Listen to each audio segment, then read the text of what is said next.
Nuevos alumnos, bienvenidos nuevamente a su materia Principios de Derecho. En este video abordaremos los temas más importantes de la unidad 3, denominada Contratos Civiles. Iniciaremos la unidad estudiando el primer tema, que es la diferencia entre contrato y convenio. Así tenemos que la definición de contratos son acuerdos de voluntades de dos o más personas para crear y transferir derechos y obligaciones. Pueden ser traslativos de dominio, de uso, de prestación de servicios y de garantía.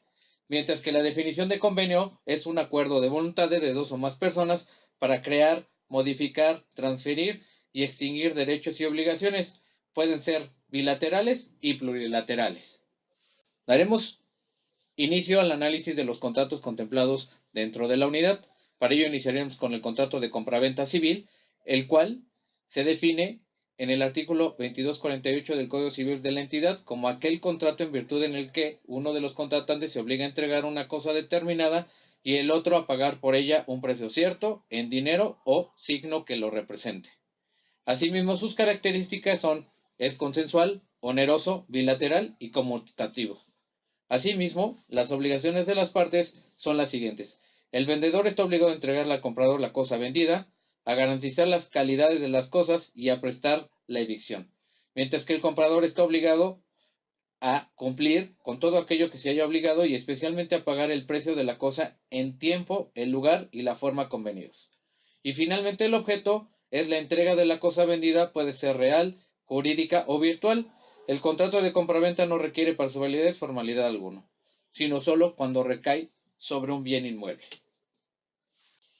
Ahora daremos inicio al análisis del contrato de mandato, y este se define como el contrato por el que el mandatario se obliga a ejecutar por cuenta del mandante los actos jurídicos que éste le encarga.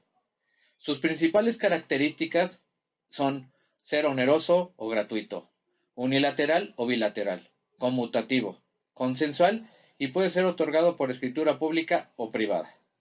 El objeto del mandato serán todos los actos lícitos para los que la ley no exige la intervención personal del interesado. Además, el mandato puede ser escrito o verbal.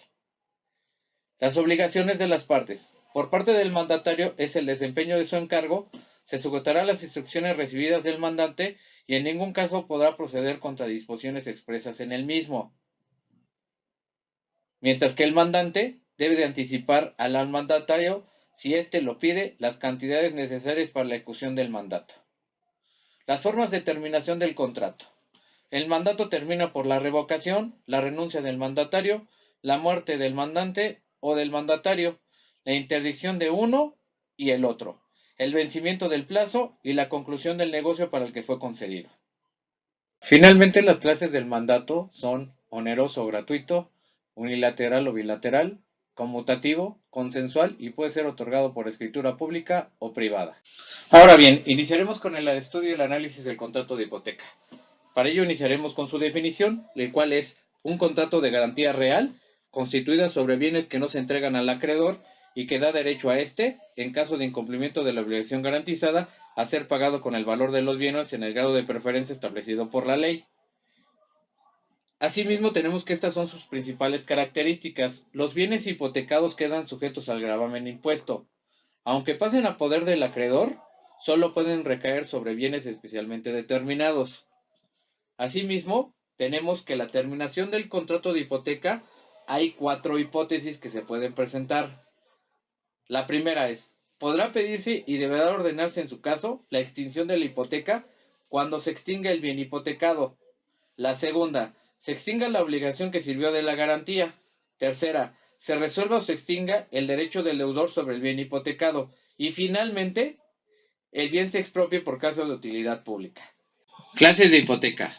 Por su origen, pueden ser voluntarias y legales.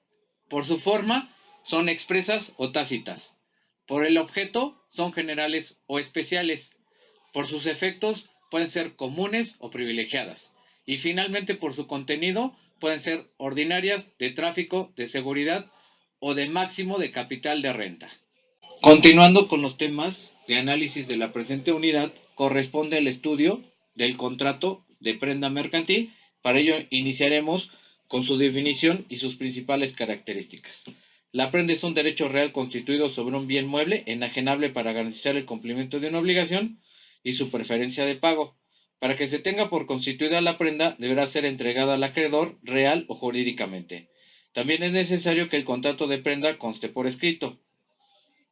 Asimismo, la obligación de las partes, si el deudor no paga en el plazo estipulado y mientras tenga la obligación de hacerlo, de acuerdo al artículo 2080 del Código Civil, el acreedor podrá pedir la venta en pública moneda de la cosa empeñada. El juez decretará en favor de esta medida y el deudor o quien hubiere constituido la prenda deberá de ser citado. Las formas de extinción del contrato son las siguientes. Se extingue la obligación principal, sea por el pago o sea por cualquier otra causa legal, queda extinguido el derecho de prenda. Y finalmente tenemos las clases de prenda: con desplazamiento, sin desplazamiento, jurídica y mercantil. Finalmente, entraremos al análisis del contrato de fianza civil, el cual se define como un contrato por medio del cual una persona se compromete con el acreedor a pagar al deudor si éste no lo hace. Sus principales obligaciones y derechos de las partes son las siguientes. El fiador tiene derecho de oponer todas las excepciones que sean inherentes a la obligación principal, mas no a las que sean personales del deudor. También tendrá derecho a la excusión, que consiste en aplicar todo el valor libre de los bienes del deudor al pago de la obligación, que quedará extinguida o reducida a la parte que no sea cubierta. El acreedor puede también obligar al fiador a que haga la excusión en los bienes del deudor. Otra obligación es que el fiador que paga debe de ser indemnizado por el deudor, aunque éste no haya prestado su consentimiento para la constitución de la fianza. Otra es la obligación del deudor se extingue al mismo tiempo que la del deudor y por las mismas causas que las demás obligaciones. Y finalmente, para establecer la fianza legal, el fiador, por disposición de ley o providencia judicial, cuando así lo marque la ley, debe de tener bienes raíces inscritos en el registro público de la propiedad, cuyo valor garantice de manera suficiente las obligaciones que contraiga. Y finalmente, tenemos que las clases de fianza son las siguientes. Puede ser legal, judicial, convencional, gratuita o a título oneroso. Las referencias utilizadas para efectuar el presente video se basaron en el resumen ejecutivo de la unidad. Muchas gracias por su atención.